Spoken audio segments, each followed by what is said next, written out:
जिद्दी किस्म के बैक्टीरिया नहीं है। अगर एनारोबिक कंडीशन नहीं भी मिल रही है इनको, तो ये फ्लेक्सिबल है। अगर उनको एरोबिक वाली फैसिलिटी मिल जाए तो they can easily survive in the aerobic condition. DNA जो इनका न्यूक्लियर मटेरियल है वो अपने आप को थोड़ा इलोंगेट करता है। डबलिंग वगैरह तो होगी ना, अनफेवरेबल कंडीशन गायब, फेवरेबल कंडीशन दोबारा आ जाती है। उनके हिसाब का सब कुछ उनको मिलने लगता है। तो ये सारे जो प्रोटेक्टिव लेयर है ना, ये टूट जाते हैं। जिन बैक्टीरिया के पास प्लाज्मिड है ना, ऐसे बैक्टीरिया को F+ स्ट्रेन बोला जाता है। इनके पास प्लाज्मिड नहीं है तो इनको बोला जाता है F-। Hello students, welcome back to the Raftaar series with Yashika ma'am. और आज हम जो चैप्टर पढ़ने वाले हैं that is lecture number 3 of chapter biological classification, जिसमें हम बात करेंगे different life process of bacteria, जो कि क्या क्या होता है बच्चों।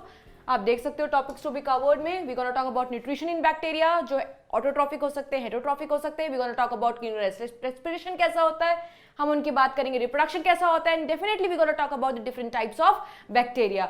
सो let's get started with the very first life process that is respiration. Respiration आपको ऑलरेडी पता है बच्चों, हम ऑलरेडी पूरा का पूरा एक चैप्टर पढ़ चुके हैं विद रिस्पेक्ट टू रेस्पिरेशन। तो रेस्पिरेशन के कौन कौन से मेथड हैं, सबसे पहले बात करते हैं बच्चों। सबसे पहला type that is obligate aerobes. Obligate aerobes, ठीक है। ऑब्लिगेट एरोब्स क्या होते हैं बच्चों?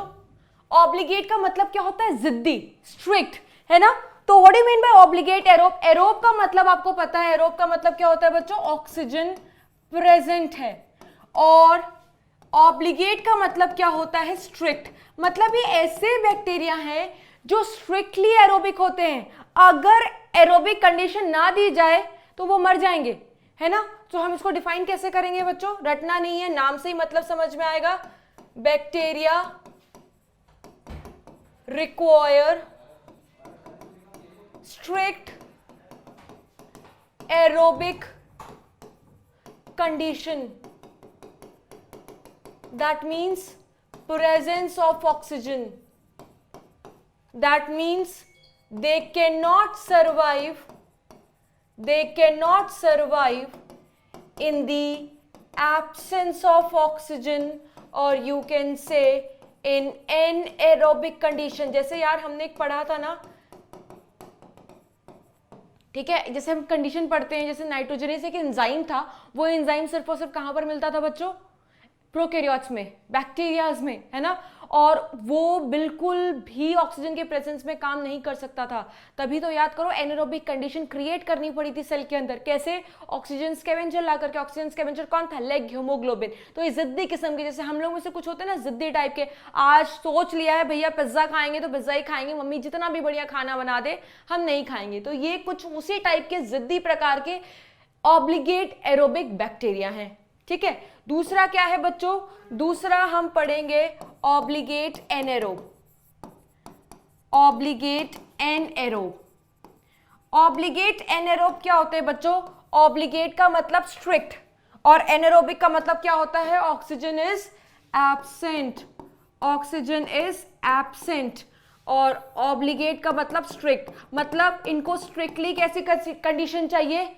एब्सेंस ऑफ ऑक्सीजन वाली। इनको एनारोबिक कंडीशन चाहिए स्ट्रिक्टली। अगर ऑक्सीजन की प्रेजेंस दोगे तो इनका काम तमाम हो जाएगा, है ना। तो हम इसको लिखेंगे बच्चों कैसे?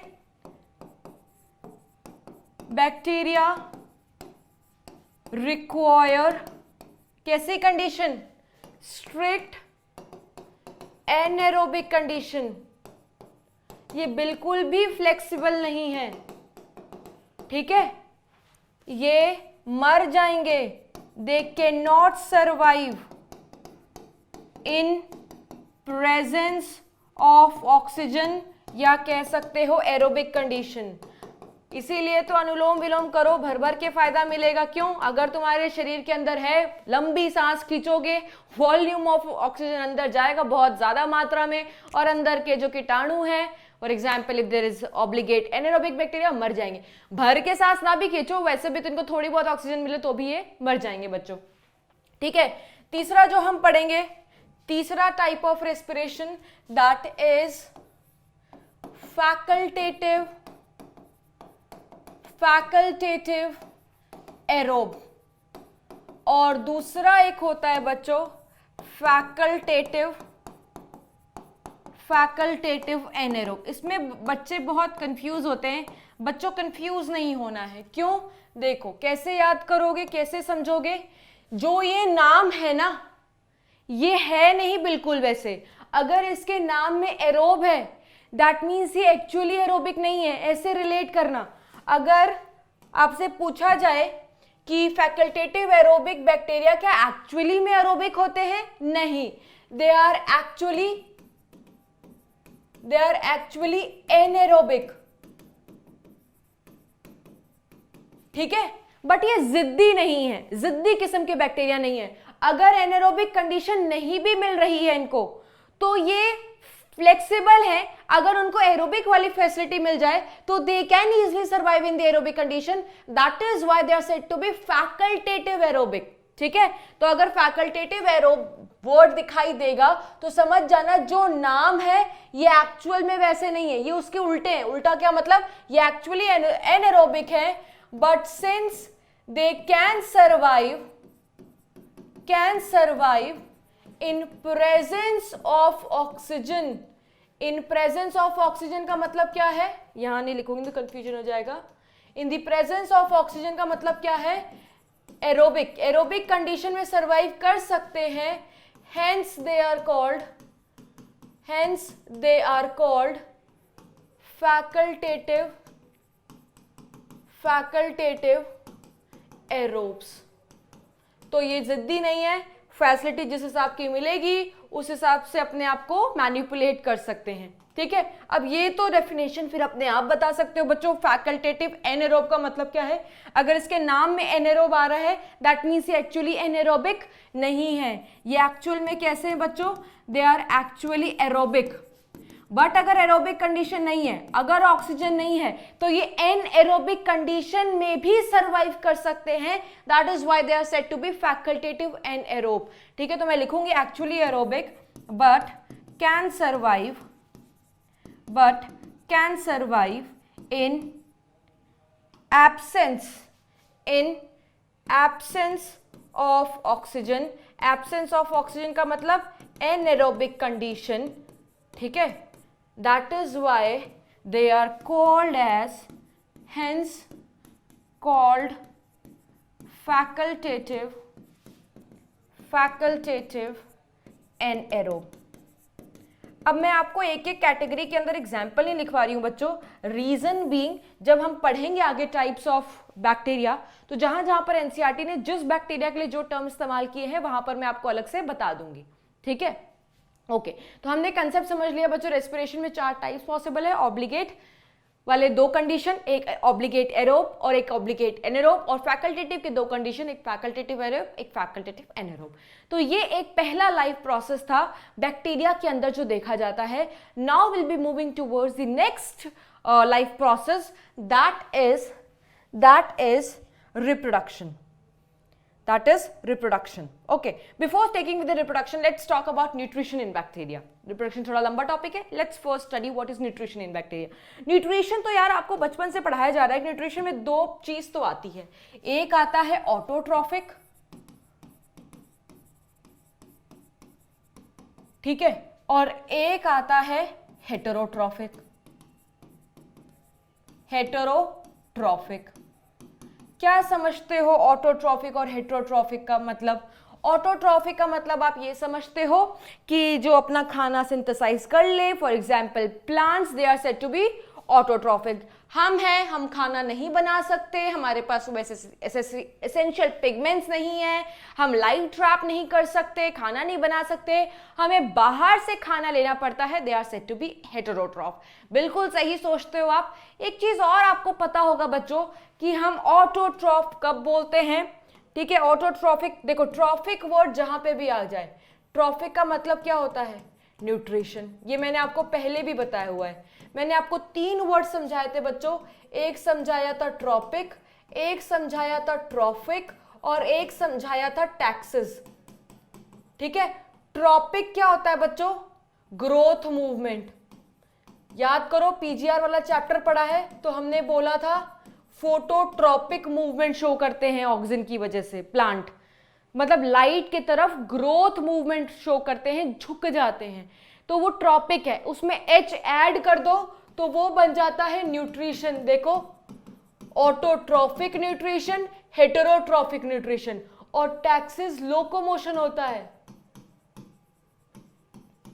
ठीक है। कोई चीज किसी की इंफ्लुएंस, मतलब केमिकल की वजह से, ठीक है, केमिकल की वजह से कोई चीज चल करके आएगी किसी के पास, तो वो टैक्सिस मूवमेंट कहलाया जाता है। प्लांट किंगडम में आप पढ़ोगे तो टैक्सिस को टैक्सी से रिलेट करना। टैक्सी चलती है ना एक जगह से दूसरी जगह, सिमिलरली टैक्सिस, जैसे एक होता है कीमोटैक्सिस, प्लांट किंगडम में पढ़ोगे आप, ठीक है। मेल गैमीट केमिकल के इन्फ्लुएंस में चलता है और चल करके फीमेल के पास जाता है, तो वो कैसा मूवमेंट है? कीमोटैक्सिस, ठीक है। तो तीनों टी से हैं। बच्चे ट्रॉपिक को टैक्सिस में डिफरेंशिएट नहीं कर पाते, तो ट्रॉपिक और टैक्सिस में ये फर्क है। ट्रॉपिक में सिर्फ अपनी जगह खड़े खड़े मूवमेंट होती है, टैक्सिस में लोकोमोशन होता है। और ट्रॉपिक तो इट इज डेफिनेटली अलग वर्ड है, दैट स्टैंड्स फॉर न्यूट्रिशन, ठीक है। ओके, ये हमने समझ लिया। ऑटोट्रॉफिक हम तब बोलते हैं बच्चों when the source is inorganic। जब इनऑर्गेनिक सोर्स का इस्तेमाल करके प्लांट्स खाना बना ले, सॉरी प्लांट्स तो है नहीं, ऑर्गेनिज्म खाना बना ले, so that is said to be the autotrophic mode of nutrition. और हेटेरो हम तब बोलते हैं बच्चों when the source is organic,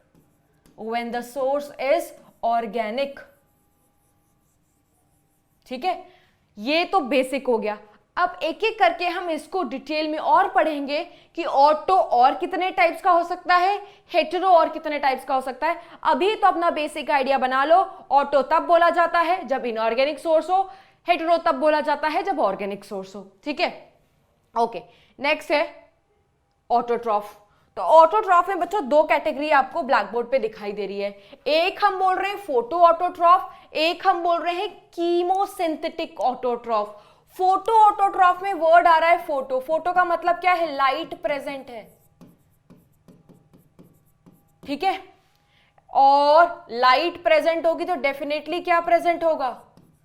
pigment present होगा। और इस लाइट एनर्जी का इस्तेमाल करके ये इनऑर्गेनिक फॉर्म ऑफ सोर्स को किसमें कन्वर्ट करते हैं? ऑर्गेनिक फॉर्म ऑफ सोर्स में। तो आप खुद देखो सोर्स क्या है यहां पर? इनऑर्गेनिक। जिनको अभी भी नहीं समझ में आया ये देखो, CO2 है। CO2 क्या है? इनऑर्गेनिक फॉर्म है, ठीक है। और क्या यूज करता है ऑटोट्रॉफिक बैक्टीरिया? H2S। H2S क्यों यूज करता है बच्चों? क्योंकि हमने पूरा का पूरा फोटोसिंथेसिस पढ़ा हुआ है ना। फोटोसिंथेसिस में क्या पढ़ा था? भले वो फोटोसिंथेसिस हायर प्लांट्स पढ़ा था, पर क्या पढ़ा था कि जो CO2 है, जो कि एक इनऑर्गेनिक फॉर्म होता है कार्बन का, वो कन्वर्ट होता है C6H12O6, जो कि एक ऑर्गेनिक फॉर्म है। तो आप खुद देखो खाना कैसे बना। खाना बना है एक इनऑर्गेनिक सोर्स को इस्तेमाल करके। तो जिस भी बैक्टीरिया में ऐसा होता है बच्चों, ऐसे बैक्टीरिया को हम क्या बोलते हैं? Photo autotrophic bacteria. ऑटोट्रॉफ तो वैसे ही हो गया क्योंकि इनऑर्गेनिक सोर्स था। फोटो क्यों कह रहे हैं? क्योंकि ये सब कुछ किसके प्रेजेंस में हो रही है? लाइट के प्रेजेंस में। और लाइट को ट्रैप करने के लिए आपको क्या चाहिए होता है? पिगमेंट चाहिए होता है। तब जाकर के बैक्टीरिया के अंदर क्या बन रहा है? ग्लूकोज बन रहा है, ठीक है। और ये कैसा प्रोसेस है बच्चों? यहां पर देखो हाइड्रोजन को ऐड किया गया है। तो दिस प्रोसेस इज व्हाट? आपको वैसे भी पता है फोटोसिंथेसिस कैसा प्रोसेस होता है। रिडक्शन होती है ना, उसमें ऑक्सीडेशन भी होती है वैसे तो, बट रिडक्शन होती है ना। तो देखो CO2 is getting reduce to the glucose. अब रिडक्शन के लिए तो आपको इलेक्ट्रॉन और हाइड्रोजन चाहिए होगा, कहीं ना कहीं से तो हाइड्रोजन आकर के इसमें जुड़ा है, तभी तो ग्लूकोज बना है। तो वो हाइड्रोजन का डोनर कौन है? वो हाइड्रोजन का डोनर है H2S। This is the donor of hydrogen. और हाइड्रोजन में क्या आता है बच्चों? हमने पढ़ा हुआ है रेस्पिरेशन में, एक H+, एक इलेक्ट्रॉन बनाता है एक हाइड्रोजन। तो यहां पर पानी का इस्तेमाल नहीं होता। और ये चीज हमने फोटोसिंथेसिस वाले चैप्टर में पढ़ी थी कि नील ने जब एक्सपेरिमेंट किया था तो उन्होंने एक बैक्टीरिया का इस्तेमाल किया था, बैक्टीरियल फोटोसिंथेसिस का इस्तेमाल किया था, ये बताने के लिए कि जब बैक्टीरिया में फोटोसिंथेसिस चलती है तो आप देखो यहां पर ऑक्सीजन नहीं बना है, ठीक है, यहां पर बाई प्रोडक्ट क्या है, यहां पर बाई प्रोडक्ट सल्फर है, ठीक है, this is the main product, और इस प्रोडक्ट के साथ जो और साथ में बनता है उसको हम बोलते हैं बाई प्रोडक्ट, क्योंकि यहां पर वाटर इज नॉट यूज्ड, ठीक है, इसीलिए ऑक्सीजन नहीं बना। और यही नील ने बताया था फोटोसिंथेसिस वाले चैप्टर में। बच्चों मैं आपको याद करा देती हूं, हम पढ़ते हैं ना CO2 प्लस वाटर, ठीक है, यहां पर हाइड्रोजन डोनर कौन है, वाटर, हाइड्रोजन मतलब H+ एंड इलेक्ट्रॉन डोनर कौन है, वाटर, ठीक है। ये किसकी बात कर रहे हैं, जब हमने प्लांट्स का फोटोसिंथेसिस पढ़ा था, तो आपको रिकैप देना चाह रही हूं सो दैट आपको और अच्छे से क्लियर हो जाए, ठीक है। तो प्लांट्स में बना था C6H12O6 प्लस ऑक्सीजन।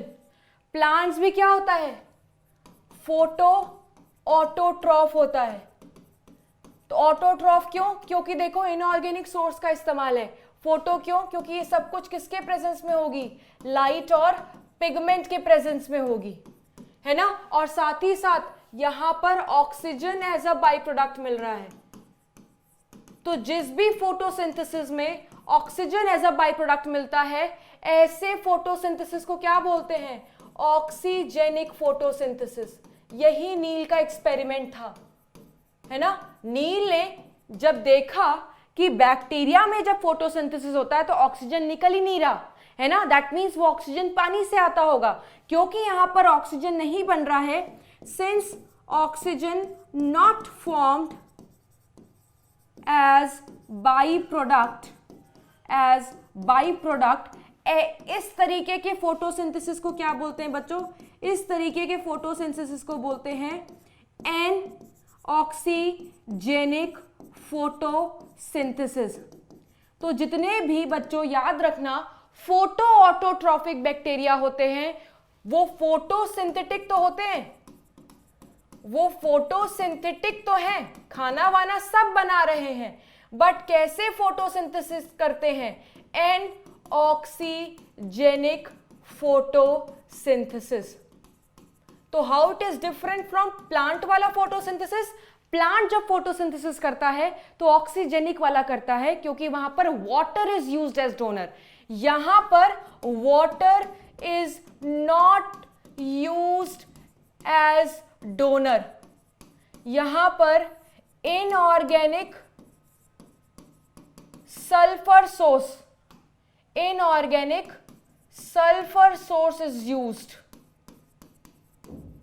और कौन सा इनऑर्गेनिक सल्फर सोर्स यूज किया, H2S, ठीक है। तो ये मतलब होता है बच्चों फोटो ऑटोट्रॉफिक बैक्टीरिया का। अच्छा, अगर आप बोल रहे हो कि यहां पर लाइट है, तो जाहिर सी बात है, मैंने आपको बताया पिगमेंट्स लगेंगे, तो यहां पर दो टाइप के पिगमेंट्स इन्वॉल्व होते हैं ये सब कराने के लिए। कौन कौन से पिगमेंट है, एक होता है बैक्टीरियो परप्यूरिन। बैक्टीरियो वर्ड इसलिए लिखा हुआ है क्योंकि ये बैक्टीरिया में मिलते हैं, ठीक है। और एक होता है बैक्टीरियो विरिडिन, ठीक है। ये दो तरीके के पिगमेंट्स मिलते हैं बच्चों फोटो ऑटोट्रॉफिक बैक्टीरिया में, ठीक है। अब बैक्टीरियो परप्यूरिन कैसा पिगमेंट है बच्चों, बैक्टीरियो परप्यूरिन, परप्यूरिन वर्ड आ रहा है पर्पल से, तो ये कैसा पिगमेंट है, पर्पल पिगमेंट है। और ये पर्पल पिगमेंट किस में मिलता है, they are present in purple sulphur bacteria, ठीक है। बैक्टीरियो विरिडिन क्या है, viridin word is coming from viridi, viridi का मतलब होता है ग्रीन, दैट मीन्स ये कैसा कलर है, ये ग्रीन कलर है, मतलब ग्रीन पिगमेंट है। और ये ग्रीन पिगमेंट किस में मिलता है, they are present in green sulphur bacteria. तो अगर आपसे सवाल पूछा जाए कि ग्रीन सल्फर बैक्टीरिया और पर्पल सल्फर बैक्टीरिया ऑटोट्रॉफिक है या हेटरोट्रॉफिक, तो क्या बोलोगे बच्चों, ऑटोट्रॉफिक है। ऑटोट्रॉफिक में भी कैसे हैं, फोटो वाले या कीमो वाले, तो बोलोगे ये फोटो ऑटोट्रॉफिक है, तो ये दो एग्जाम्पल है फोटो ऑटोट्रॉफिक बैक्टीरिया के। तो हमने देखा कि बैक्टीरिया के फोटोसिंथेसिस में और प्लांट के फोटोसिंथेसिस में अंतर कहां पर है। ठीक है, प्लांट के फोटोसिंथेसिस में पानी यूज होता है, उनमें H2S होता है।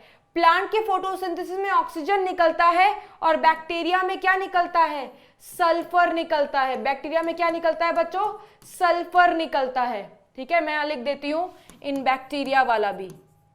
ठीक है, आपके लिए यहां पर लिख देती हूं बैक्टीरिया वाला भी, CO2 प्लस H2S। तो आप एक ही पेज पर दोनों को कंपेयर कर सकते हो। ठीक है, लाइट दोनों को चाहिए, पिगमेंट दोनों को चाहिए, बट पिगमेंट में भी फर्क है। यहां पर हम पढ़ते हैं क्लोरोफिल पिगमेंट, यहां पर पिगमेंट बैक्टीरियोपर्पिरिन है, बैक्टीरियोविरिडिन है। ठीक है, होप सबको फोटो ऑटोट्रॉफिक समझ में आ गया होगा। अब एक और चीज बची हुई है इधर, that is chemosynthetic autotroph. Chemo का मतलब क्या है बच्चों, कीमो का मतलब है इनऑर्गेनिक, इनऑर्गेनिक केमिकल्स। कीमो का मतलब क्या है, केमिकल्स। यहां पर मैंने इनऑर्गेनिक क्यों लगाया है, क्योंकि ऑटोट्रॉफ है, तो जाहिर सी बात है ये केमिकल कैसा वाला होगा, इनऑर्गेनिक, ना कि ऑर्गेनिक। ठीक है, इसमें क्या होता है बच्चों, आप देख सकते हो यहां पर लाइट वगैरह नहीं लगेगा, क्योंकि केमिकल का इस्तेमाल करते हैं, लाइट का नहीं। दैट मीन्स यहां पर पिगमेंट वगैरह भी नहीं होंगे, क्योंकि जहां लाइट नहीं वहां पिगमेंट नहीं। तो फिर ये कैसे करते हैं, ये इस इनऑर्गेनिक केमिकल का क्या कराएंगे, ऑक्सीडेशन कराएंगे।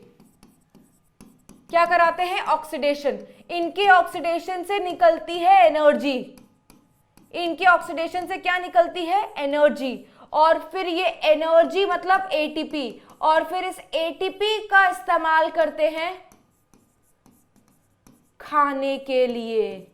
ठीक है, तो यहां पर देखो खाना खुद ही कर रहे हैं सब कुछ synthesise, with the help of which source, with the help of inorganic source, that is inorganic chemicals। कौन से इनऑर्गेनिक केमिकल्स बच्चों, inorganic chemicals like nitrate, like nitrite, like ammonia, और यू कैन से इसका दूसरा वाला फॉर्म NH3। याद करो हमने पढ़ा है ना कि NH3 कन्वर्ट होता है नाइट्राइट में, नाइट्राइट में मिनरल न्यूट्रिशन में पढ़ा है। फिर नाइट्राइट किस में कन्वर्ट होता है, नाइट्रेट में। यहां पर कौन कौन से बैक्टीरिया लगते हैं, यहां पर लगता है नाइट्रोसोमोनास, और कौन सा बैक्टीरिया लगता है, नाइट्रोकोकस। यहां पर कौन सा बैक्टीरिया लगता है, नाइट्रोबैक्टर, और कौन सा बैक्टीरिया लगता है, नाइट्रोसिस्टिस।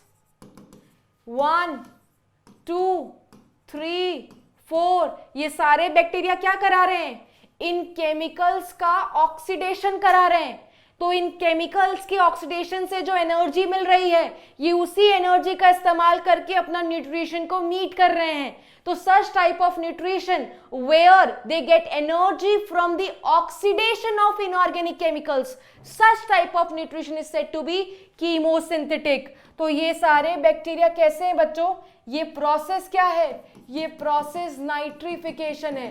तो जब कोई बैक्टीरिया नाइट्रिफिकेशन में इन्वॉल्व हो, ऐसे बैक्टीरिया को क्या बोलते हैं, नाइट्रीफाइंग बैक्टीरिया। तो याद रखना नाइट्रीफाइंग बैक्टीरिया कैसा बैक्टीरिया है बच्चों, नाइट्रीफाइंग बैक्टीरिया एक कीमोसिंथेटिक ऑटोट्रॉफिक बैक्टीरिया है। और ये हमने पढ़ा था नाइट्रोजन के मेटाबॉलिज्म में।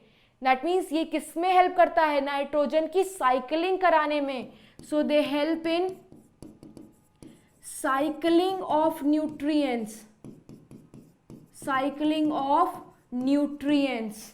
क्लियर हो गया बच्चों। और ये एनसीईआरटी ऑलरेडी बता चुकी है, हम पढ़ चुके हैं कि मिनरल न्यूट्रिशन में कि what are nitrification, what are nitrifying bacteria. और एनसीईआरटी ने लिखा हुआ है कि नाइट्रीफाइंग बैक्टीरिया कीमोसिंथेटिक ऑटोट्रॉफ होते हैं। क्यों, बार बार रिपीट कर रही हूं बच्चों, क्यों, क्योंकि ये इनऑर्गेनिक केमिकल का ऑक्सीडेशन कराते हैं, एनर्जी रिलीज होती है, फिर उससे अपनी न्यूट्रिशन की देखभाल करते हैं। क्लियर हो गया बच्चों, ओके। सो नेक्स्ट चलेंगे बच्चों, ऑटोट्रॉफ हमने सारा पढ़ लिया है। Next we gonna talk about heterotrophic bacteria. ठीक है, हेटेरोट्रॉफिक बैक्टीरिया। हेटेरोट्रॉफिक बड़ा इजी सा है, ठीक है, इसमें भी वही चीज है, दो part, photo organo heterotroph, chemo organo heterotroph. कौन कौन से? Photo organo heterotroph and chemo organo heterotroph. Heterotroph लगा है, समझ जाना सोर्स कैसा है, ऑर्गेनिक है। सोर्स कैसा है बच्चों? ऑर्गेनिक है। और एनसीईआरटी ने लिखा हुआ है ये मोस्टली कैसे होते हैं? हेटेरोट्रॉफ। अब हेटेरो तो ये भी है, ये भी है, इसमें से जनरली कौन से होते हैं? ये वाले। कौन से होते हैं? ये वाले, ठीक है। अब आ जाओ, what is photo organo heterotroph? Photo word का देख करके आपको समझ में आ रहा है लाइट का इस्तेमाल करेंगे, क्योंकि लाइट सिर्फ लाइट नहीं है, it is the form of energy, तो लाइट एनर्जी का इस्तेमाल कर रहे हैं ये, ठीक है। ऑर्गेनो क्यों बोल रहे हैं? हेटेरोट्रॉफ मतलब इसका पूरे का मतलब समझ लो, ये क्या है? The source is organic, organic source, और वो भी नॉन सल्फर होगा, सल्फर नहीं प्रेजेंट होगा, नॉन सल्फर सोर्स, ठीक है। इसको सिर्फ फोटो हेटेरोट्रॉफ भी बोला जा सकता है, फोटो हेटेरोट्रॉफ, क्योंकि अगर फोटो हेटेरोट्रॉफ तुम वर्ड लगा रहे हो ना, तो हेटेरो लगाने का ही मतलब है कि सोर्स कैसा है? ऑर्गेनिक, ठीक है। अब अगर बच्चों, अगर यहां पर लाइट प्रेजेंट है तो जाहिर सी बात क्या होगा? जाहिर सी बात होगा कि यहां पर पिगमेंट भी प्रेजेंट हो, ठीक है। कौन सा पिगमेंट है? यहां पर भी दो वही पिगमेंट सुनने को मिलेंगे, एक मिलेगा बैक्टीरियोपर्प्यूरिन और एक मिलेगा बैक्टीरियोविरिडिन। ये पिगमेंट आपको ऑलरेडी पता है, बैक्टीरियोपर्प्यूरिन कैसे हैं? बैक्टीरियोपर्प्यूरिन पर्पल वाले हैं, ठीक है। दिस इज पर्पल पिगमेंट,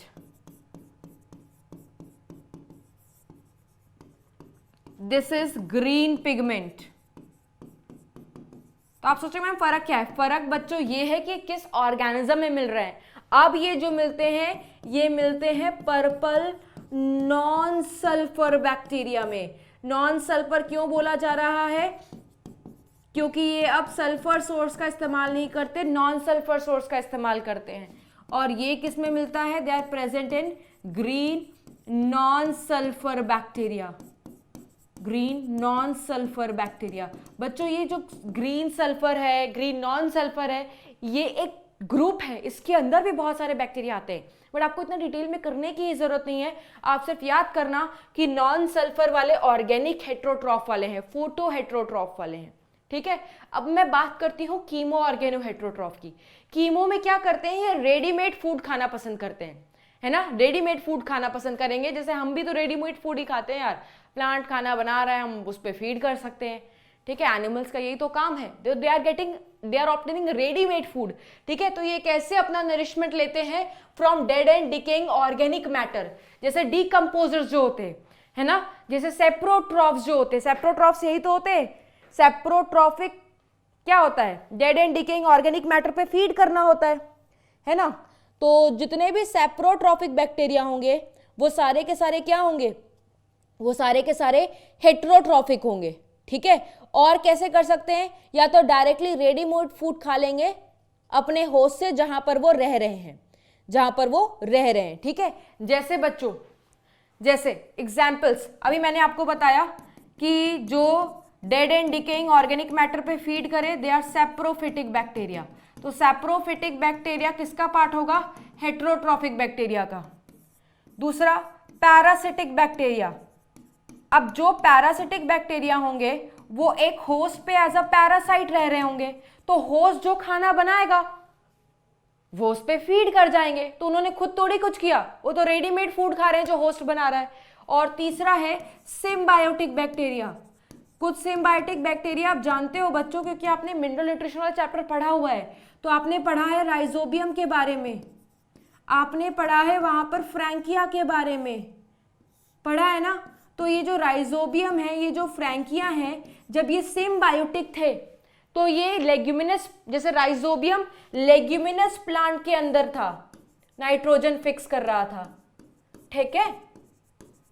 ये नाइट्रोजन फिक्स करता है, नाइट्रोजन फिक्स करता है इन लेग्यूमिनस प्लांट, ये नाइट्रोजन फिक्स करता है in non leguminous plant.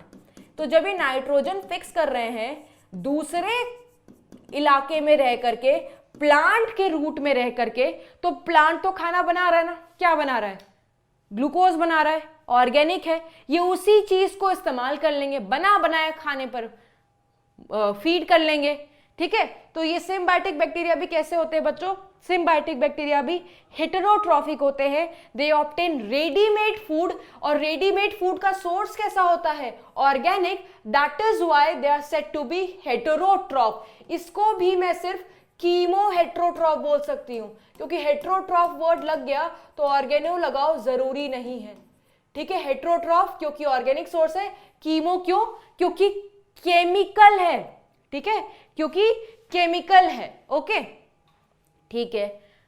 So this was about the different nutrition method which we have to take, ठीक है। अगर आपसे पूछा जाए बच्चों मेजॉरिटी में क्या होते हैं, मेजॉरिटी में आपको पता है ये हैं, जैसे डीकंपोजर्स हैं, जैसे सेप्रोट्रॉफ्स हैं, मेजॉरिटी वाले, मेजॉरिटी न्यूट्रिशन क्या होता है, डीकंपोजर्स वाला, क्योंकि लोग मर रहे हैं, dead and decaying organic matter पे बैक्टीरिया फीड कर रहा है, तो वहां से अपना न्यूट्रिशन ले रहा है, वहां से अपना न्यूट्रिशन ले रहा है, ठीक है बच्चों। सो this was all about the heterotrophic mode of nutrition. Next हम बात करते हैं रिप्रोडक्शन की। रिप्रोडक्शन हम बच्चों दो टाइप्स का पढ़ेंगे, एक हम पढ़ेंगे एसेक्सुअल का तरीका, दूसरा हम पढ़ेंगे सेक्सुअल का तरीका। एसेक्सुअल में क्या होता है बच्चों, एसेक्सुअल में we talk about the binary fission, binary fission, और बाइनरी फिजन भी कैसी होती है, एमाइटोटिक होती है, एमाइटोटिक होती है। एमाइटोटिक कहने का क्या मतलब है बच्चों, यहां पर कोई इंटरफेस नहीं चलता, ना यहां पर कोई मेटाफेज चलता है, ये मैंने आपको सेल वाले में भी बताया हुआ है, ठीक है। नो मेटाफेज नहीं, नो एम फेज लिखो पहले, दैट मीन्स यहां पर ना कोई प्रोफेज चलेगी, प्रोफेज एब्सेंट, प्रोफेज के बाद कौन सा होता है बच्चों, मेटाफेज एब्सेंट, मेटाफेज एब्सेंट के बाद एनाफेज एब्सेंट, एनाफेज एब्सेंट के बाद टिलोफेज एब्सेंट, टिलोफेज एब्सेंट, कुछ भी नहीं चलेगा, ठीक है, ये सब कुछ भी नहीं चलता है इनमें, सिर्फ this is just a direct cell division, direct cell division, या इसको आप डायरेक्ट न्यूक्लियर डिवीजन बोलते हो।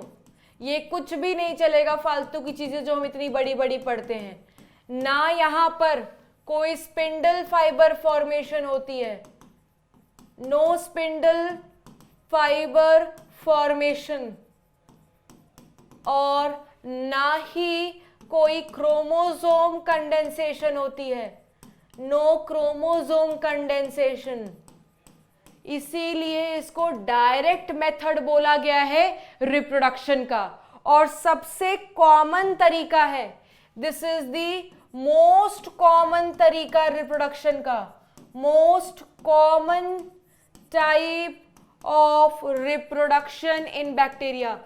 मोस्ट कॉमन का मतलब है कि बैक्टीरिया जब भी डिवाइड करना प्रेफर करेगा तो it will take the help of asexual method. किसकी मेथड, किसकी हेल्प लेगा, एसेक्सुअल। और एसेक्सुअल में भी किसकी हेल्प लेगा बच्चों, सबसे कॉमन तरीका है बाइनरी फिजन का। बाई का मतलब क्या होता है बच्चों, दो, ठीक है, मतलब एक बैक्टीरियल सेल दो में टूट जाते हैं, ठीक है, डायरेक्टली विदाउट एंटरिंग इनटू सच फालतू वाला स्टेज। मैंने आपको बताया जैसे पेपर को फाड़ते हो ना, खींच दिया, इलोंगेट कर दिया, फट गया। बैक्टीरिया सेल भी अपने आप को इलोंगेट करता है, डिवाइड होकर के दो डॉटर सेल बनाता है, सिंपल, ठीक है। तो कैसे होता है, ये एक बैक्टीरियल सेल है, कुछ थीटा बीटा मॉडल पढ़ने की जरूरत नहीं क्योंकि आपके इतने सिलेबस में है ही नहीं, सिंपल सा पढ़ो। ये एक बैक्टीरिया का सेल है, ये एक बैक्टीरियल सेल है, ठीक है, और इस बैक्टीरियल सेल में ये इसका जीनोफोर है, जीनोफोर का मतलब क्या होता है बच्चों? न्यूक्लियर मटेरियल है। जीनोफोर को हम क्या बोलते हैं? न्यूक्लियोइड भी बोलते हैं। और यही इसका मेन, कल बताया था बच्चों पिछले लेक्चर में, मेन डीएनए होता है। ठीक है, तो अब डीएनए क्या करता है बच्चों? डीएनए जो इनका न्यूक्लियर मटेरियल है वो अपने आप को थोड़ा इलोंगेट करता है। डबलिंग वगैरह तो होगी ना। अच्छा, बच्चों को लगता है अगर एस फेज एब्सेंट है, क्योंकि इंटरफेज में G1 आता है, एस आता है, G2 आता है, तो अगर इंटरफेज एब्सेंट है तो एस फेज भी एब्सेंट है। बिल्कुल नहीं है, यहां कुछ भी नहीं होगा एस फेज जैसा, मतलब एस फेज नहीं है। बट क्या यहां पर रेप्लिकेशन भी नहीं होगी? रेप्लिकेशन होगी मेरे बच्चों। ठीक है, और इसीलिए एक सवाल पूछा जाता है, बताऊंगी अभी क्या, पहले पढ़ लो। अब ये इलोंगेट कर गया। अब इलोंगेशन के बाद क्या होगा? यू विल गेट आधा हिस्सा एक डॉटर सेल में और आधा न्यूक्लियर मटेरियल एक डॉटर सेल में। So this is how two daughter cell is getting formed. Two daughter cell is getting formed and such type of division is binary fission and वो भी कैसा? amitotic. तो question ये है बच्चों कि in bacteria DNA duplication takes place. पहला in nucleus, दूसरा ड्यूरिंग एस फेज, तीसरा जस्ट प्रायर टू डिवीजन। बताओ। और फोर्थ बोथ 1 and 2। अभी आपके लिए ताज़ा ताज़ा क्वेश्चन बनाया गया है बच्चों, आप मुझे बताओ इसमें से क्या ऑप्शन सही होगा। ठीक है, आई थिंक अभी तक आपने सोच भी लिया होगा। तो आओ मैं आपको बता देती हूँ आपने सही सोचा है या नहीं सोचा है बच्चों। अगर न्यूक्लियस सोचा होगा तो गलत होगा, क्योंकि न्यूक्लियस तो होता ही नहीं है। इनका डीएनए साइटोप्लाज्म में है, तो डुप्लीकेशन वगैरह रेप्लिकेशन वगैरह किस में होगी? साइटोप्लाज्म में होगी, ना कि न्यूक्लियस में। एस फेज होगा ही नहीं, क्योंकि इंटरफेज ही एब्सेंट होता है। क्यों इंटरफेज एब्सेंट होता है? क्योंकि पूरी की पूरी माइटोसिस ही एब्सेंट होती है। इनके डिवीजन को हम एमाइटोटिक बोलते हैं, और एमाइटोटिक में एस इंटरफेज वगैरह जैसी बातें नहीं होती हैं।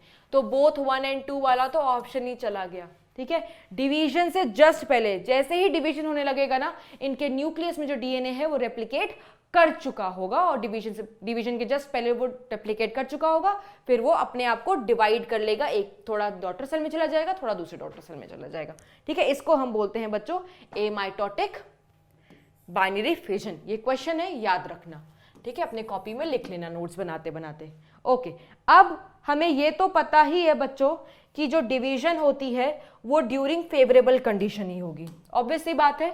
तो bacteria divides by binary fission during favorable condition only। Favourable condition का मतलब क्या होता है बच्चों? फेवरेबल कंडीशन मतलब उनके मुताबिक का टेम्परेचर, उनके मुताबिक का खाना, उनके मुताबिक का एनवायरनमेंट, उनके मुताबिक का स्पेस। अगर ये सारी चीजें उनके हिसाब से हैं तो उनके लिए वो कंडीशन फेवरेबल है, और उस फेवरेबल कंडीशन में बैक्टीरिया फिर डिवाइड करने लगेगा। बट अगर उनके हिसाब का कुछ भी नहीं है, दैट मीन्स कंडीशन कैसी हो गई है बच्चों? कंडीशन हो गई है अनफेवरेबल। कैसी कंडीशन हो गई है बच्चों? कंडीशन हो गई है अनफेवरेबल। तो उस अनफेवरेबल कंडीशन में क्या करता है bacteria? Bacteria do not divide, bacteria do not divide and it undergo perination. Now what is perination? Perination एक ऐसी कंडीशन होती है जो बनती है अनफेवरेबल कंडीशन के दौरान अपने आप को अनफेवरेबल कंडीशन से बचाने के लिए, उस स्पेसिफिक एनवायरनमेंट से बचाने के लिए। और जैसे ही वो पेरिनेशन में जाता है, इट स्टार्ट प्रोड्यूसिंग, ऐसे लिख लो, undergo perennation and form perinating structure and form perinating structure known as endospore. जैसे यार जब सीड के लिए अनफेवरेबल कंडीशन हो जाती थी बच्चों, तो सीड जर्मिनेट नहीं करता था, सीड डॉर्मेंसी में चला जाता था, है ना। तो सिमिलरली बैक्टीरिया के लिए जब अनफेवरेबल कंडीशन आती है तो वो भी डिवाइड करना बंद करके छुपना पसंद करता है, और उस छुपने वाली स्टेज को पेरिनेशन बोलते हैं। और जब वो छुपता है, हाइड एंड सीक खेलता है, तो अपने बाहर की तरफ प्रोटेक्टिव लेयर बना लेता है, कवच बना लेता है, सो दैट इनको इस अनफेवरेबल कंडीशन में कोई भी नुकसान ना पहुंचे। और उस प्रोटेक्टिव स्ट्रक्चर को हम बोलते हैं एंडोस्पोर। इसमें भले नाम स्पोर वर्ड आ रहा है, आपको स्पोर वर्ड दिखाई दे रहा है, बट ये स्पोर रिप्रोडक्शन का हिस्सा नहीं है। तो बच्चों को लगता है स्पोर वर्ड आ रहा है, दैट मीन्स ये रिप्रोडक्शन में हेल्प करेंगे, नहीं, क्योंकि रिप्रोडक्टिव स्ट्रक्चर है ही नहीं। It is not a method of reproduction, not a method of reproduction. ये सिर्फ क्या है, ये सिर्फ एक पेरिनेटिंग स्ट्रक्चर है, पेरिनेशन का स्टेज है, बस अनफेवरेबल कंडीशन से बचने के लिए। It is just a perennating structure, it is just a perennating structure, ठीक है। It is highly resistant, highly protective, bacteria को बचाएगा, and it is highly resistant, ठीक है। इसीलिए बैक्टीरिया इसको बना करके बैठ जाता है कि इसको अनफेवरेबल कंडीशन में कुछ भी ना हो सके।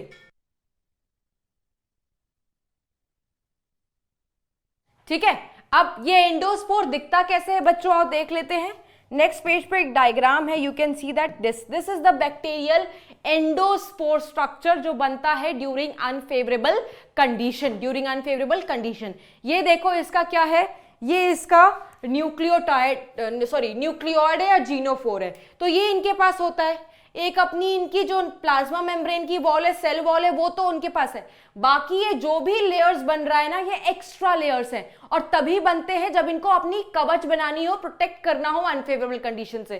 तो आप देख सकते हो ये इनकी स्पोर वॉल तो थी, ये कोर वॉल है, ये कोर है सॉरी, ये कॉर्टेक्स बना, ये कोट बना, ये स्पोर की शेल बनी, और ये सबसे बाहर जो कवच बनाई है जिसको एक्सोस्पोरियम बोलते हैं। एक्सो का मतलब सबसे बाहर की तरफ। आपको इतना याद रखने की जरूरत नहीं है, मैंने आपको सिर्फ आप फेमिलियर हो सको कि एंडोस्पोर क्या होता है इसलिए स्ट्रक्चर दिखाया है। इसमें एक ही सवाल आपको अपने कुछ किताबों में मिलता होगा कि आखिर ऐसा क्या होता है एंडोस्पोर के पास जो बैक्टीरिया इस्तेमाल करता है अपने आप को फेवरेबल कंडीशन से बचाने, अनफेवरेबल कंडीशन से बचाने के लिए। तो इनके पास ये जो कॉर्टेक्स की वॉल है ना बच्चों, इनके पास एक केमिकल होता है जो बैक्टीरिया को बचा करके रखता है। तो यही सवाल पूछा जाता है। तो इतना लिख लेना कि इनकी जो कॉर्टेक्स की वॉल होती है, in cortex there is a presence of calcium dipicolinic acid. इसका फुल फॉर्म क्या है, डाइपिकोलेनिक एसिड। और यही किसकी तरह एक्ट करता है, इट एक्ट एज एंटीकोगुलेंट, और यही है जो बैक्टीरिया को बचा करके रखता है। जैसे ही फेवरेबल कंडीशन दोबारा लौटती है, अनफेवरेबल कंडीशन गायब, फेवरेबल कंडीशन दोबारा आ जाती है, उनके हिसाब का सब कुछ उनको मिलने लगता है, तो ये सारे जो प्रोटेक्टिव लेयर है ना, ये टूट जाते हैं और बैक्टीरिया इसमें से निकल करके बाहर आ जाता है। ठीक है, तो हम इसको ऐसे लिख सकते हैं कि अगर एक बैक्टीरिया एनकाउंटर करेगा अनफेवरेबल कंडीशन, एनकाउंटर करेगा अनफेवरेबल कंडीशन, ठीक है, तब जाकर के बनता है एक एंडोस्पोर जो प्रोटेक्टिव लेयर है। जैसे ही इनको दोबारा से मिल जाए क्या, रिटर्न ऑफ फेवरेबल कंडीशन, तो सारी कवच टूट जाएगी और बैक्टीरिया उसमें से निकल करके बाहर आ जाएगा। कितना बैक्टीरिया, एक बैक्टीरिया घुसा था एंडोस्पोर बनाने के लिए, एक बैक्टीरिया निकल रहा है। तो आप खुद देखो बच्चों, यहां पर शुरुआत में कितने बैक्टीरिया थे, एक ही बैक्टीरिया थे, तो एक बैक्टीरिया से एक ही बैक्टीरिया तो बाहर आया, तो रिप्रोडक्शन कहां हुई? हम तो बोलते रिप्रोडक्शन में नंबर बढ़ना चाहिए, नंबर बढ़ा नहीं बढ़ा। इसीलिए इस मेथड को रिप्रोडक्शन का मेथड नहीं बोलते, इसको सिर्फ एक पेरिनेशन का तरीका बोलते हैं। पेरिनेशन क्या होता है? अनफेवरेबल कंडीशन से अपने आप को बचा करके रखना, ठीक है।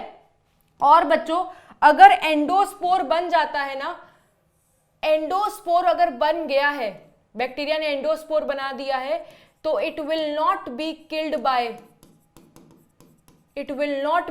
Bye pasteurisation. What is pasteurisation बच्चों?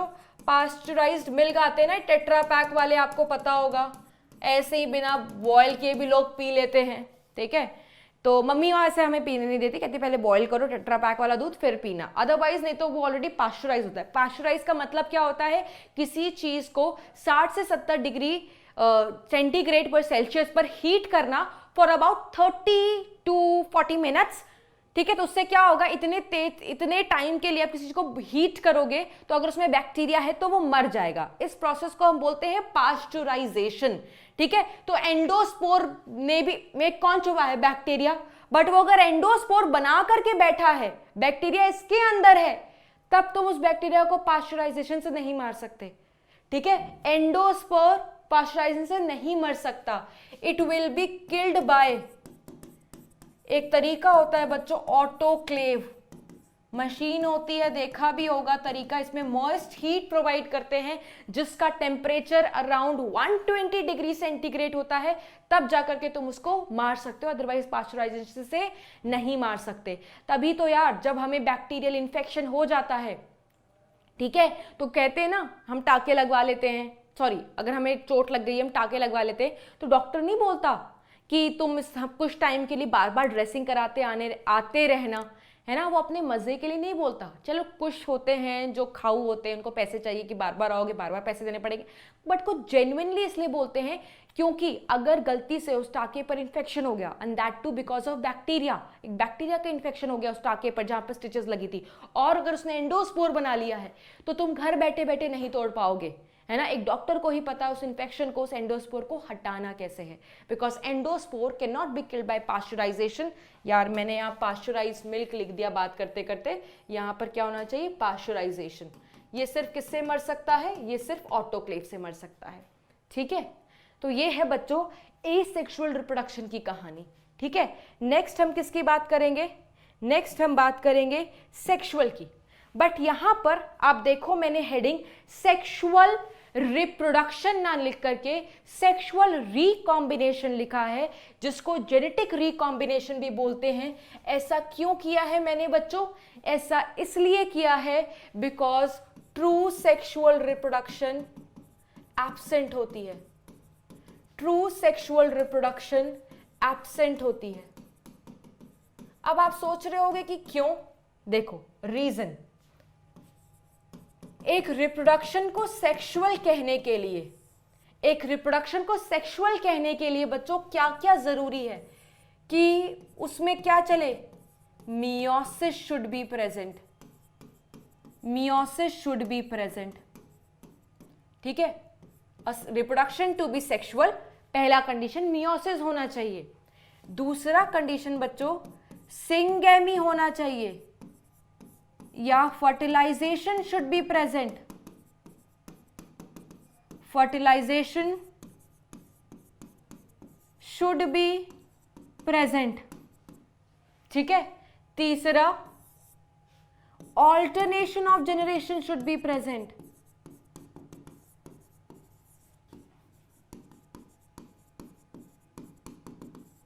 है ना। और हम बोलते हैं कि क्रॉसिंग ओवर होनी चाहिए। क्रॉसिंग ओवर का मतलब एक्सचेंज होना चाहिए, किसके बीच में? डीएनए का एक्सचेंज। तब हम जा करके एक रिप्रोडक्शन को सेक्सुअल कहेंगे, ट्रू सेक्सुअल रिप्रोडक्शन कहेंगे, है ना, बट यहां पर meiosis, syngamy, alternation of generation, ये चीजें नहीं होती हैं। एकमात्र जो चीज दिखाई देती है वो एक्सचेंज ऑफ डीएनए है। इसी वजह से हम बोलते हैं that sort of sexual reproduction is present. Sort of sexual reproduction is present. Sort of sexual reproduction, या हम बोलते हैं पैरासेक्सुअल। पैरासेक्सुअल मतलब नॉट ट्रू सेक्सुअल रिप्रोडक्शन। क्यों ट्रू नहीं बोलते, रीजन यहां पर लिख दिया है। तो सॉर्ट ऑफ सेक्सुअल क्यों बोला जा रहा है, बिकॉज थोड़ा सा सेक्सुअल जैसा है, क्योंकि यहां पर भी एक्सचेंज होती है, यहां पर भी एक्सचेंज होती है। Since exchange of DNA takes place, exchange of DNA takes place, that is why we say that sort of sexual reproduction is present, क्योंकि डीएनए का एक्सचेंज हो रहा है, रिकॉम्बिनेशन हो रहा है, जैसा सेक्सुअल में दिखता है, इसीलिए इसको सेक्सुअल रिकॉम्बिनेशन या जेनेटिक रिकॉम्बिनेशन बोलते हैं। सही वाला सेक्सुअल रिप्रोडक्शन नहीं दिखाई देता बैक्टीरिया में। अब बैक्टीरिया 3 तरीके से अपने डीएनए को एक्सचेंज कर सकता है, अपने जीन्स को कंबाइन कर सकता है, रिकंबाइन कर सकता है। और वो 3 तरीके कौन से हैं बच्चों? 3 ways by which this exchange can take place, और you can say 3 ways of genetic recombination है। ठीक है, पहला है कॉन्जुगेशन, दूसरा हम पढ़ेंगे ट्रांसफॉर्मेशन, जो क्लास के 12th एनसीईआरटी में भी दिया हुआ है बच्चों। ठीक है, और तीसरा है ट्रांसडक्शन। बहुत ब्रीफ में बताऊंगी बच्चों, सो दैट तुम्हें बस इतना आइडिया लग सके कि जेनेटिक रिकॉम्बिनेशन है क्या। ठीक है, क्योंकि बहुत ज्यादा डिटेल में 11th की एनसीईआरटी में नहीं है, it is there in the class 12th NCERT, ये वाला पार्ट ट्रांसफॉर्मेशन। तो थोड़ा सा ब्रीफ में पढ़ते हैं और समझते हैं कि तीनों टाइप ऑफ जेनेटिक रिकॉम्बिनेशन क्या होता है। स्टार्ट करते हैं सबसे पहले किससे? स्टार्ट करते हैं सबसे पहले कॉन्जुगेशन से। तो कॉन्जुगेशन किसने किया था? लीडरबर्ग एंड टॉटम ने किया था। और किस बैक्टीरिया में डिमॉन्स्ट्रेशन के लिए इस्तेमाल किया था? ई कोलाई में, which is the kind of bacteria.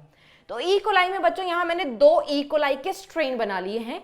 यहां पर आप देख सकते हो दोनों के पास क्या है, ये इन दोनों के पास न्यूक्लियोइड अपना मेन डीएनए है, जिसको हम जीनोफोर बोलते हैं। और एक ही बैक्टीरिया के पास इन दोनों में से एक्स्ट्रा क्रोमोसोमल डीएनए है, जिसको हम प्लाज्मिड बोलते हैं।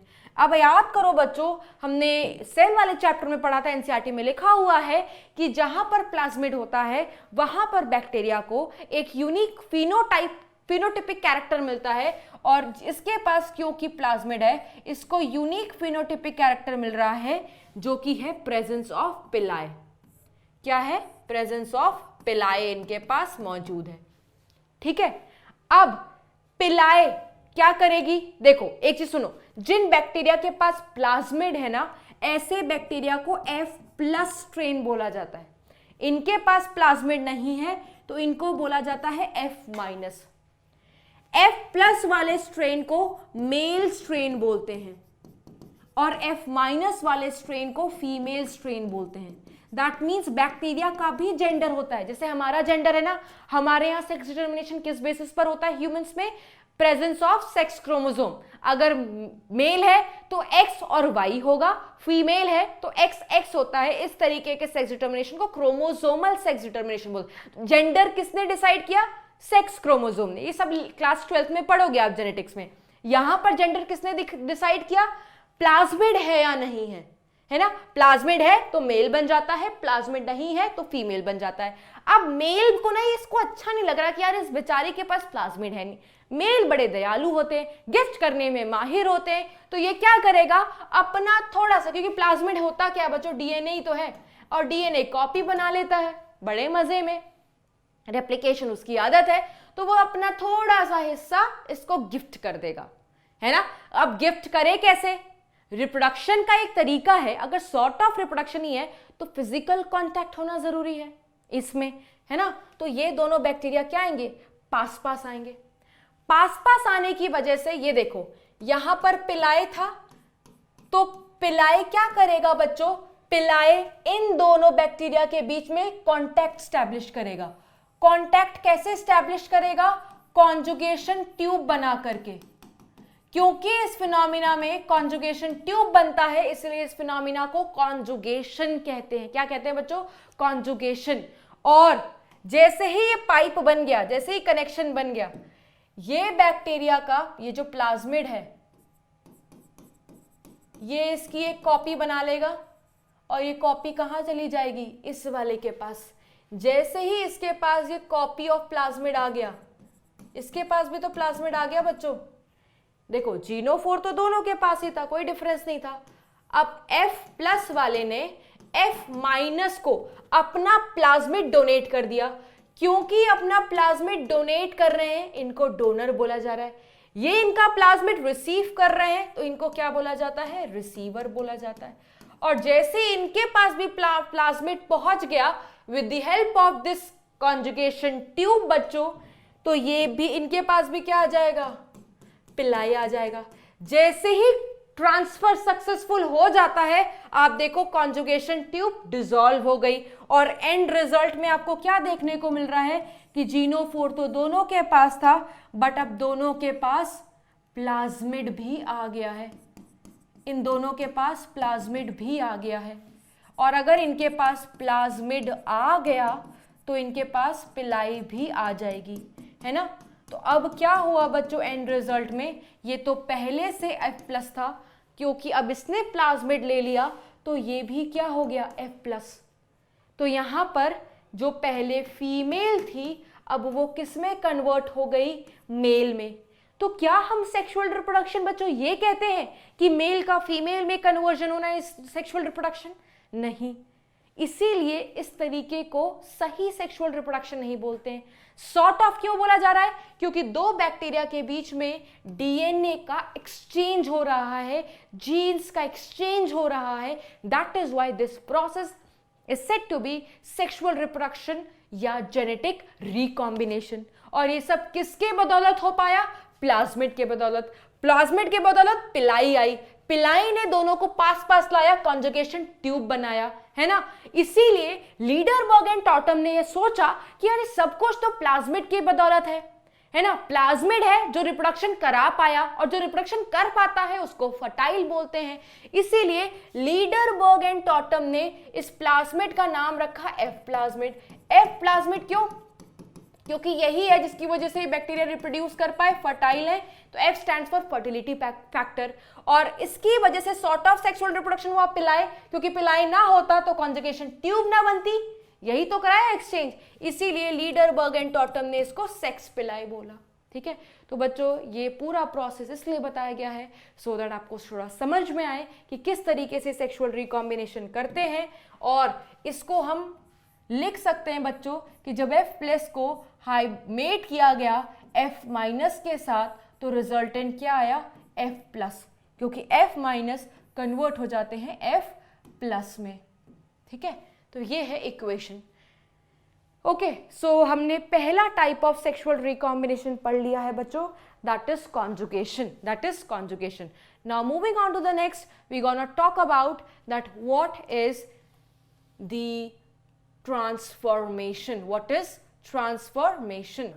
Okay, so the next type of sexual recombination, that is transformation. और ये किया था साइंटिस्ट ग्रिफिथ ने बच्चों, ये तो 12th के एनसीईआरटी में भी दिया हुआ है, ठीक है। और इन्होंने किस पे काम किया था, एनसीईआरटी पढ़ोगे क्लास 12 की तो स्ट्रेप्टोकोकस, कोकस की ही वेराइटी है, और you can say it could be that diplococcus.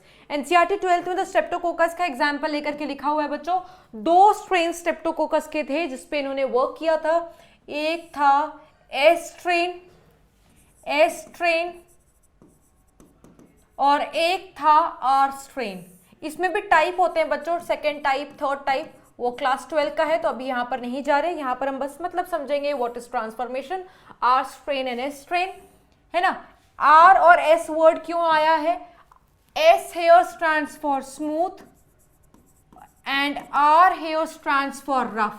तो why rough and why smooth, देखो होता क्या है बच्चों, ये जो बैक्टीरिया है, तो बैक्टीरिया का हमने सेल में पढ़ा हुआ था ना कि बैक्टीरिया के पास सेल वॉल होती है और सेल वॉल के अराउंड जब बाहर एक चिपचिपी सी म्यूकोपॉलीसेकेराइड की लेयर हो जिसको हम क्या बोलते हैं, ग्लाइकोकैलिक्स, है ना, और ये इसकी क्या है, सेल वॉल।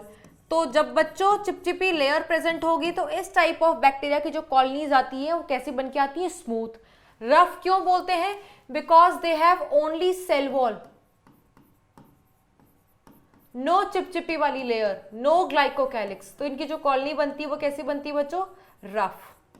कैसी बनती है, रफ। अब होता क्या है बच्चों, अब इन्होंने इस स्ट्रेन के साथ एक्सपेरिमेंट करना था, तो एक्सपेरिमेंट करने के लिए एक्सपेरिमेंटल मटेरियल भी एक लिया जाता है। इस स्ट्रेन को डालना पड़ा, किसके अंदर इंजेक्ट करना पड़ा, चूहों के अंदर। तो इस स्ट्रेन का बनाया सोल्यूशन, है ना, और इसको किसमें इंजेक्ट किया गया, this strain was injected into mice, क्योंकि एक्सपेरिमेंट तो उन्हीं पे किया जाता है। और जब इस पे एक्सपेरिमेंट किया गया तो कुछ टाइम के बाद देखा गया कि माइस मर गए, चूहे सारे के सारे मर गए।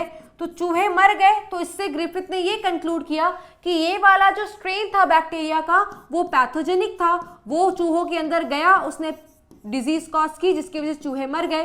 तो इसको पैथोजेनिक बोलते हैं, या दूसरा वर्ड हम बोलते हैं वायरुलेंट, क्योंकि इसकी वजह से चूहे मर गए थे।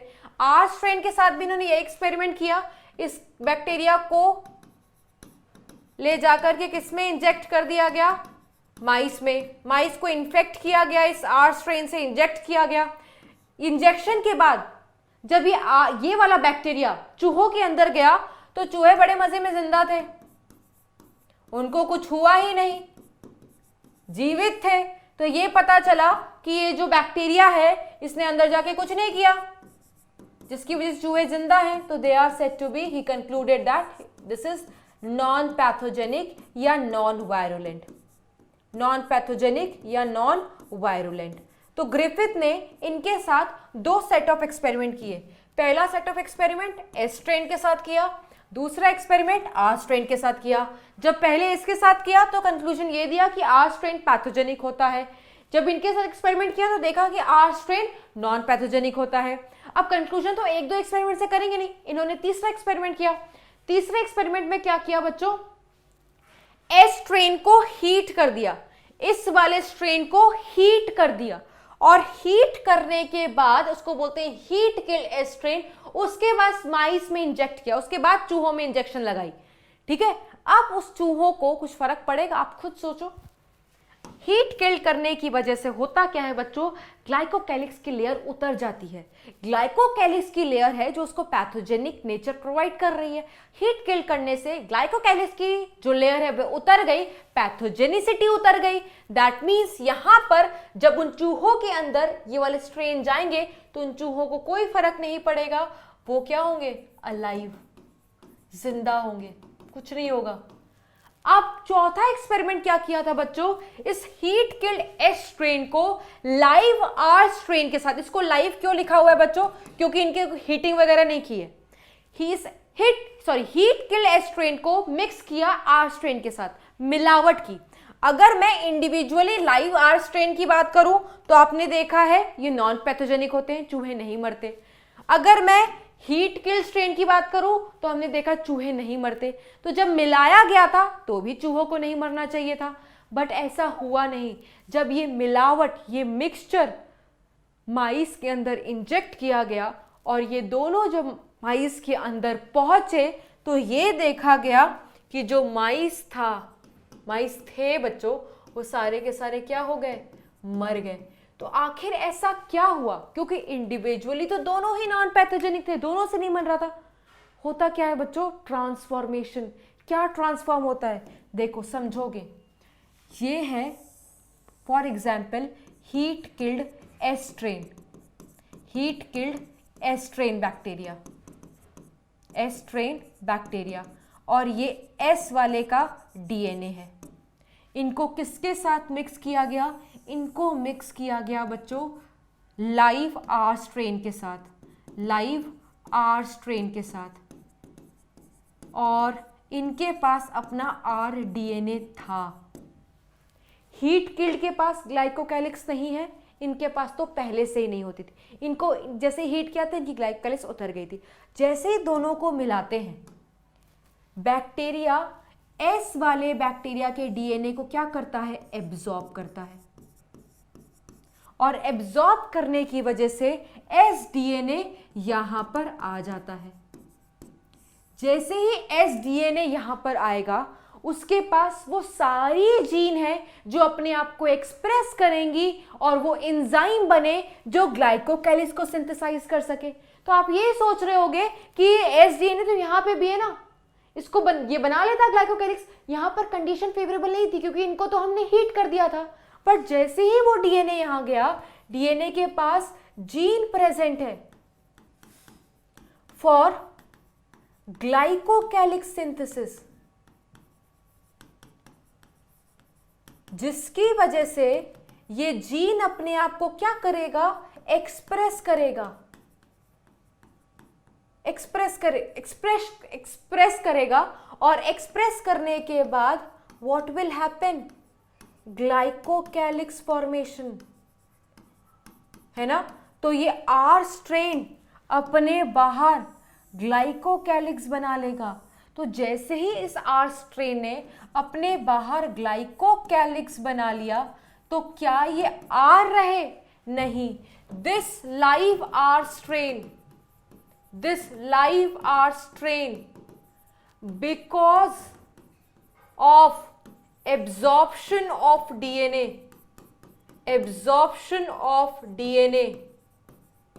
got transformed into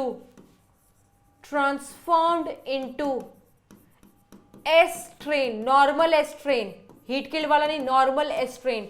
और नॉर्मल एस स्ट्रेन बैक्टीरिया क्या होता है बच्चों, नॉर्मल एस स्ट्रेन बैक्टीरिया देखो क्या करता है, चूहों को मार देता है। और इसी वजह से जो चूहे थे क्या हो गए, मर गए। ठीक है, ये इसलिए हुआ क्योंकि ये वाले बैक्टीरिया थे, दे गॉट ट्रांसफॉर्म्ड। इसीलिए इस एक्सपेरिमेंट को क्या बोला जाता है, ट्रांसफॉर्मेशन। ठीक है, तो आप खुद मुझे बताओ, अगर ये इसके डीएनए को एब्जॉर्ब नहीं करता तो क्या ट्रांसफॉर्म होता, नहीं। ट्रांसफॉर्म होने के लिए एब्जॉर्प्शन बहुत जरूरी है। जैसे मैं आपको बहुत मन से पढ़ा रही हूँ, बहुत मन से ना पढ़ो, अपनी निग्लिजेंस दिखाओ, ठीक है, कल कर लेंगे, परसों कर लेंगे, तो बच्चों रिजल्ट नहीं आएगा। टू वे प्रोसेस है। सिमिलरली एब्जॉर्ब हो रहा है तभी ट्रांसफॉर्मेशन होगी, अदरवाइज नहीं होगी। तो आप सोचोगे मैम ये सेक्सुअल रिकॉम्बिनेशन कैसे हुआ, हमने पढ़ा है ना बच्चों कि बैक्टीरिया में सॉर्ट ऑफ सेक्सुअल रिप्रोडक्शन का मतलब क्या है, डीएनए का एक्सचेंज होना। और देखो डीएनए का एक्सचेंज तो हो गया ना इन दोनों बैक्टीरिया के बीच में। दैट इज वाई ये मेथड एक तरीके का सॉर्ट ऑफ सेक्सुअल रिप्रोडक्शन है, एक तरीके का जेनेटिक रिकॉम्बिनेशन है, एक तरीके का सेक्सुअल रिकॉम्बिनेशन है। ठीक है, अच्छा मैंने आपको यहाँ पे बता दिया है कि इट इज द डीएनए जो यहां से यहां जा रहा है और फिर इस आर स्ट्रेन को एस में ट्रांसफॉर्म कर रहा है। आप क्लास 12th में पढ़ोगे बच्चों, इसके पीछे भी एक एक्सपेरिमेंट किया गया था जानने के लिए कि आखिर वो कौन सी चीज है जो यहां से यहां जाती है जिसकी वजह से आर स्ट्रेन ट्रांसफॉर्म होता है। ठीक है, तो वो 11th का अभी पार्ट नहीं है इतना, क्योंकि अभी मुझे सिर्फ ट्रांसफॉर्मेशन समझना था, वो हमने समझ लिया है। बाकी detail you will study in class 12th, ठीक है, जब आप मॉलिक्यूलर बेसिस ऑफ इनहेरिटेंस पढ़ोगे। So this was the second method through which exchange can takes place between DNA. Okay, next हम क्या पढ़ेंगे बच्चों, नेक्स्ट हम पढ़ेंगे ट्रांसडक्शन। क्या पढ़ेंगे, ट्रांसडक्शन। ओके, सो जो तीसरा सेक्सुअल रिकॉम्बिनेशन का तरीका है बच्चों, दैट इज ट्रांसडक्शन। ये किसने दिया था, जेंडर एंड लीडरबर्ग। और ये किसके साथ किया था, सैल्मोनेला टाइफी। सबको इसके बारे में पता होगा, the one which causes typhoid. Okay, अच्छा ये बहुत ब्रीफ में पढ़ेंगे यार। अभी तक हमने क्या देखा, कॉन्जुगेशन कराने के लिए, फॉर एग्जाम्पल कॉन्जुगेशन कराने के लिए दो बैक्टीरिया के बीच में एक्सचेंज कराने के लिए उनका फिजिकल कॉन्टैक्ट बहुत जरूरी था। ट्रांसडक्शन कहता है दो बैक्टीरिया के बीच में डीएनए का एक्सचेंज हो सकता है without physical contact. That means कोई ना कोई होगा जो एक बैक्टीरिया से डीएनए उठाएगा और दूसरे बैक्टीरिया में जाकर के छोड़ेगा, और वो कौन होता है, बैक्टीरियोफाज, दैट इज वायरस। तो सबसे पहले इसकी डेफिनेशन लिखते हैं कि what is transduction, it is transfer of DNA from one bacteria, या ऐसे कर लो बिटवीन टू बैक्टीरिया, या exchange of DNA between two bacteria without physical contact,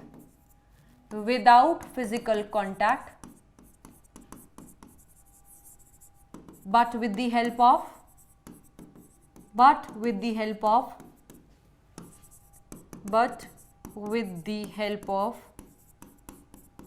bacteriophage,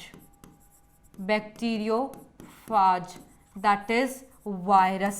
bacteriophage क्या है बच्चों, एक वायरस है, फाज वर्ड आ गया virus, virus that infects bacteria,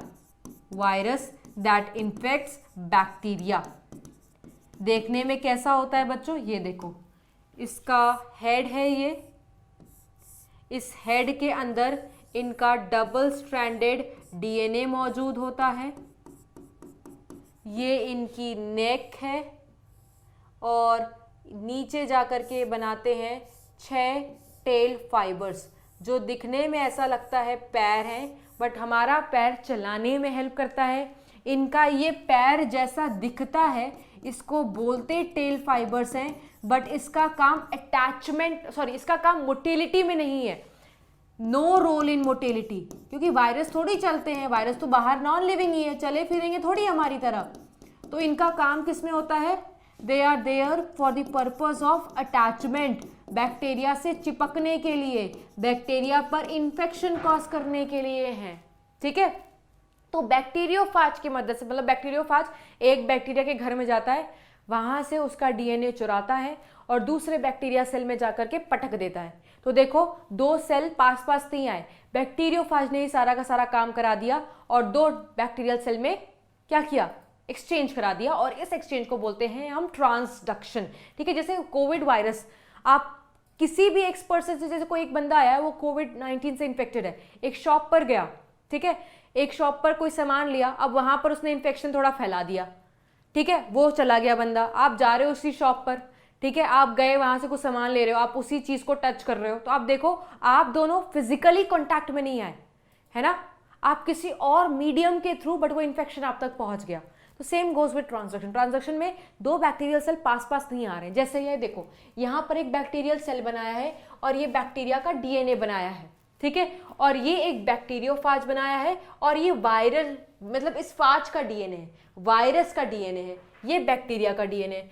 अब ये बैक्टीरियोफाज अपने इस टेल का इस्तेमाल करके इससे चिपक जाएगा, चिपकने के बाद इन्फेक्शन कॉज करेगा और अपना ये जो डीएनए है ये इसमें ला करके छोड़ देगा, ठीक है। देखो तो फिर क्या करेगा, सेकेंड स्टेप, ये यहां पर अपना क्या डाल दे रहा है, वायरल डीएनए। तो ये मैं पिंक कलर से बना देती हूं, पिंक, ये पिंक वाला क्या है, वायरल डीएनए है, और ये क्या है बच्चों, बैक्टीरिया का डीएनए। जैसे ही वायरस एक वायरस का डीएनए एक बैक्टीरिया सेल के अंदर आता है, तो वायरस एक होस्ट के अंदर आ गया, और जैसे ही वायरस होस्ट के अंदर आता है, ये खूब सारा क्या करने लगता है, रेप्लिकेट, इसका काम है, इसको मिला घर मिला है, ठिकाना मिला है, रेप्लिकेट करना शुरू कर जाएगा, ठीक है। उसके बाद रेप्लिकेट करने के बाद ये अपने बाहर की तरफ, ये जिसका जो हेड है, हेड किसका बना हुआ है, इसको बोलते हैं बच्चों प्रोटीन कोट, प्रोटीन की कवरिंग, जिसको हम बोलते हैं कैप्सिड। तो जैसे ही डीएनए को रेप्लिकेट करा लेता है, ये इसके बाहर अपनी कवच बनाने लगता है प्रोटीन की, मतलब पूरा का पूरा बैक्टीरियोफेज बनाने की तैयारी है, क्योंकि बाहर तो रिप्रोड्यूस कर नहीं सकता था। जैसे ही सेल के अंदर आया, इसने अपना रिप्रोडक्शन चालू कर दिया। ये देखो बैक्टीरियोफाज बनाने लगा, अपना तो बैक्टीरियोफाज बना ही रहा है, ये क्या करता है, इस बैक्टीरिया के डीएनए को भी तोड़ना शुरू कर देता है ना, और इसके अराउंड भी पूरी कोशिश करता है कि क्या बना ले, कैप्सिड और टेल फाइबर्स। तो देखो एक ये बैक्टीरियोफाज भी बनकर के तैयार है, बट इस बैक्टीरियोफाज में डीएनए किसका है, बैक्टीरिया का। किसका डीएनए है, बैक्टीरियल डीएनए। और ये भी बैक्टीरियोफाज बहुत सारे बनकर के तैयार हैं, और इसमें डीएनए किसका है? वायरस का, वायरल डीएनए। हमें इनसे मतलब नहीं, हमें इससे मतलब है। तो जब ये सारा अपना काम कर लिया है तो ये होस्ट सेल से बाहर निकलेगा, ठीक है, होस्ट सेल से बाहर निकलेगा। और जब वो वाला बैक्टीरियोफाज, ये वाला बैक्टीरियोफाज जिसके पास कैसा डीएनए था? बैक्टीरिया वाला डीएनए था, बैक्टीरियल डीएनए। ये वाला बैक्टीरियोफाज एक बैक्टीरियल सेल को मान लो इन्फेक्ट करे, दूसरे बैक्टीरियल सेल को। This is bacterial cell number 2, this is bacterial cell 2, ठीक है। इसके पास अपना बैक्टीरियल डीएनए है। अब ये वाला बैक्टीरियोफाज जब आएगा, इन्फेक्ट करेगा, तो ये वाला बैक्टीरियल डीएनए अंदर छोड़ देगा, ठीक है। ये वाला जो था वो बैक्टीरियल डीएनए था, कौन से सेल का? सेल नंबर 1, वो वाले सेल का।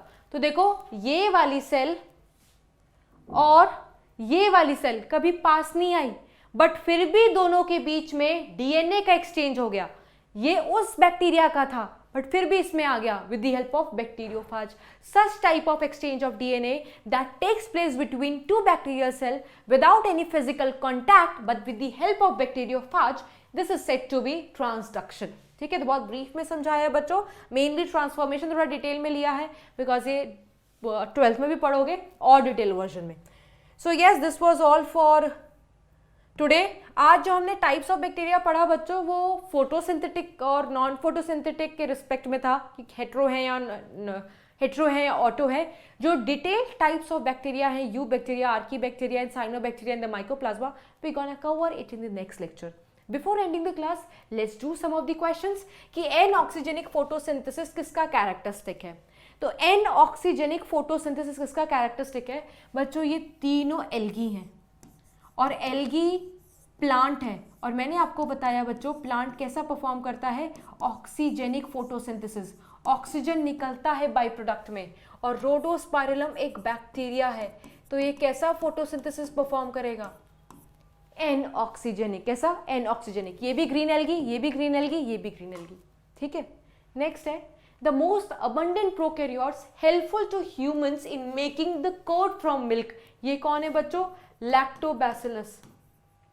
और बहुत सारे बैक्टीरिया हैं बच्चों जो एंटीबायोटिक के लिए भी इस्तेमाल किए जाते हैं, ठीक है। वो क्या होते हैं बच्चों? लैक्टोबैसिलस एक हेट्रोट्रॉफिक बैक्टीरिया होता है, ठीक है, वो एक हेट्रोट्रॉफिक बैक्टीरिया है। नेक्स्ट है how many organism in the list given below are autotrophs, ठीक है, आर ऑटोट्रॉफ्स। अभी आपने साइनोबैक्टीरिया नहीं पढ़ा है, मैं इसको एज अ होमवर्क अभी दे तो रही हूँ, let's you can try it, but जब हम नेक्स्ट मिलेंगे ना, जब साइनोबैक्टीरिया पढ़ लेंगे तो ये क्वेश्चन डिस्कस करेंगे कि इसमें कितने हेटेरो हैं, मतलब कितने ऑटोट्रॉफ्स हैं। बट यू कैन ट्राई, देखते हैं कि कितने बच्चों का सही होता है बच्चों। नेक्स्ट है इन दी 5 किंगडम क्लासिफिकेशन क्लमाइडो और क्लोरेला को किसमें रखा है? मैंने आपको बताया था बच्चों RH विटेकर के अकॉर्डिंग, क्योंकि ये यूनिसेलुलर है तो इनको किसके अंदर रखा गया है? प्रोटिस्टा के अंदर।